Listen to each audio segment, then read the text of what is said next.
ندا کی شادی کو 8 سال ہو چکے تھے۔ 2 بچے، ایک نارمل سا شوہر فراز اور روزمرہ کی دوڑتی زندگی، سب کچھ تھا۔ مگر کچھ نہیں تھا تو وہ جذبات، وہ اپنائیت جو کسی عورت کے دل کو جلا بخشتی ہے، وہ سب ندا کی زندگی سے غائب ہو چکے تھے۔ فراز ایک ذمہ دار شوہر ضرور تھا، مگر وہ کبھی ندا کی آنکھوں میں جھانک کر نہیں دیکھتا تھا، کبھی ہاتھ تھام کر کچھ نہیں کہتا تھا۔ ندا اب ایک مشین بن چکی تھی، جو دن میں بچوں کا خیال رکھتی، رات میں گھر سنبھالتی اور اپنے اندر ہر جذبہ دفن کرتی جا رہی تھی۔ پھر ایک دن پرانی دوست کی دعوت پر وہ ایک آرٹس ایگزیبیشن میں گئی۔ وہاں ایک مرد کھڑا تھا، گہری آنکھوں والا، خاموش اور پرکشش۔ نام تھا زین۔ زین ایک آرٹسٹ تھا۔ اس کی آنکھیں جیسے انسان کے اندر چھپی اداسی کو بھی دیکھ لیتی ہوں۔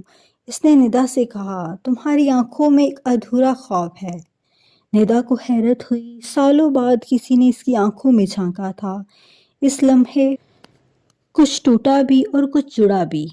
دیر تک باتیں ہوئی۔ زین نے اس سے اس کی پسندیدہ رنگ، کتابیں اور خوابوں کے بارے میں پوچھا، وہ سب کچھ جو فراز نے کبھی نہیں پوچھا تھا۔ ندا کو لگا جیسے کوئی اس کے اندر کا خلا بھر رہا ہو۔ اس کے بعد زین اور ندا کی ملاقاتیں شروع ہو گئی۔ کبھی کسی کیفے میں، کبھی کسی پارک میں، وہ گھنٹوں باتیں کرتے، ہنستے اور ماضی کے دکھ بانٹتے۔ ندا کے دل میں ایک نئی زندگی جنم لینے لگی۔ ایک دن زین نے اس کا ہاتھ پکڑ کر کہا، ندا میں تم سے محبت کرنے لگا ہوں۔ ندا کی آنکھوں میں آنسو بھر آئے۔ وہ جانتی تھی کہ یہ غلط ہے۔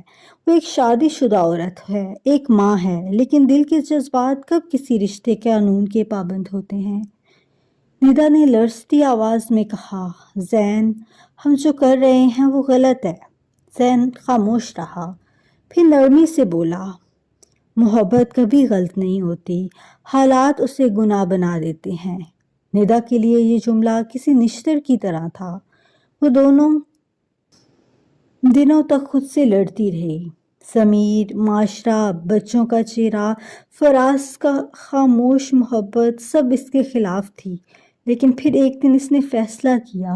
اس نے زین کو ملنے بلایا اور کہا، زین، میں تم سے بے حد محبت کرتی ہوں، لیکن میں اپنے بچوں سے زیادہ محبت کرتی ہوں۔ زین کی آنکھوں میں نمی آ گئی، لیکن اس نے سر ہلا کر کہا، تم نے صحیح فیصلہ کیا۔ میں چاہتا ہوں تم خوش رہو، چاہے میرے بغیر۔ ندا روتی رہی، مگر اس کے دل میں ایک سکون تھا۔ اس نے اپنے جذبات قربان کیے، لیکن ضمیر کو مطمئن کر دیا۔ وقت گزرتا گیا، ندا اپنی زندگی میں واپس آ گئی، لیکن اس کی آنکھوں میں اب ایک چمک تھی۔ اس نے اپنی ذات کو دوبارہ دریافت کیا تھا۔ زین کی محبت نے اسے سکھایا تھا کہ وہ ابھی بھی اہم ہے، اس کے خواب بھی قیمتی ہیں۔